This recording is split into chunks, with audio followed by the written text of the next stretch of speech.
sub class 400 කියන visa එකෙන්. හැබැයි ඕක ටික දවසක් ඕක මාෆියාවක් වෙලා තිබ්බා. මොකද sub class 400 වීසා එක කියන්නේ short term වීසා එකක්. ඒක up to 6 month දෙන වීසා එකක්. සමහරක් migration agentලා හෝ companies මේ වීසා එක ප්‍රොමෝට් කරා බඩ මේක high risk වීසා එකක්. මේක refuse වෙනවා ගොඩක් වෙලාවට. ඒකට ඔයාට කවුරු හරි ඇවිල්ලා කියනවා නම් ඔයාලට මේ sub class 400 වීසා එක දෙනවා කියලා පොඩ්ඩක් පරිස්සම් වෙන්න ඕනේ. මේක ස්පෙෂල් වීසා එකක්.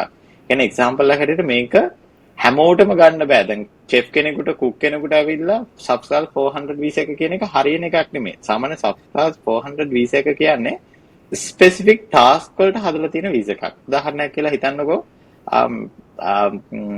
තියෙනවා mining එකක් තියෙනවා Perth වල. හරි? ඒකට තියෙනවා machine එකක්. ඒ machine එක හදන්න දන්නේ ලෝකේ 10 දෙනයි. හරි? එතකොට මේ ලෝකේ 10 දෙනා මේ machine එක කැඩුණාට පස්සේ මේ machine එක හදන්න ඕස්ට්‍රේලියාවේ කවුරු හරි නැත්නම් අර ලෝකේ 10ක් ඉන්න එක්කෙනාගෙන් දාන්න පුළුවන් මේ ස්පෙෂලි sub class 400 වීසා එක. හරි? අන්න ඒ විදිහේ වීසා එකක් තමයි මේක. ඒ කියන්නේ ඔයා ස්පෙસિෆික් ටාස්ක් එකක් කරන්න ඕනේ. ඒ ටාස්ක් එකට පුරුදු වෙලා ඉන්න ඕනේ sub class 400 වීසා එක. ඊළඟ මේ කවුද අපේ සුරංගය අර 400 වීසා එක ගැන කියද්දි මට මේ එකක් මතක් වුණා. ඒක මේ මෑතකදී වෙච්ච දෙයක්. මගේම යාළුවෝ දෙන්නෙට 400 වීසා දෙකක් එකවර මගෙත් එක්ක ඉන්න එක්කෙනා මගෙත් එක්කටම මේ කම්පැනි එකේ වැඩ කරන ශ්‍රී ලංකන් එයාගේ 400 එකක් ඔල්රෙඩි රිෆියුස් වුණා.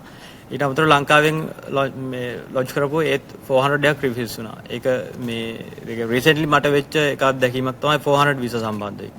ඒ කියන්නේ 400 වීසා එක තියෙන ඒ කියන්නේ ඒක දැන් අපි ගිහිල්ලා බැලුවොත් ඒ 400 වීසා එක ග්‍රාන්ට් වෙන්න අර මම මුලින් කිව්වා වගේ ස්පෙસિෆික් රීසන් එකක් තියෙන්න ඕනේ. ඒ 400 ගොඩක් අයට දෙන්නේ chef cook ඔය මන් දන්න සෙට් එකට සහ ඔටෝමෝටිව් ඔය ෆීල්ඩ් එකේ වැඩ කරන අය. ස්පෙસિෆික් ටාස්ක් එකක් නෙමෙයි.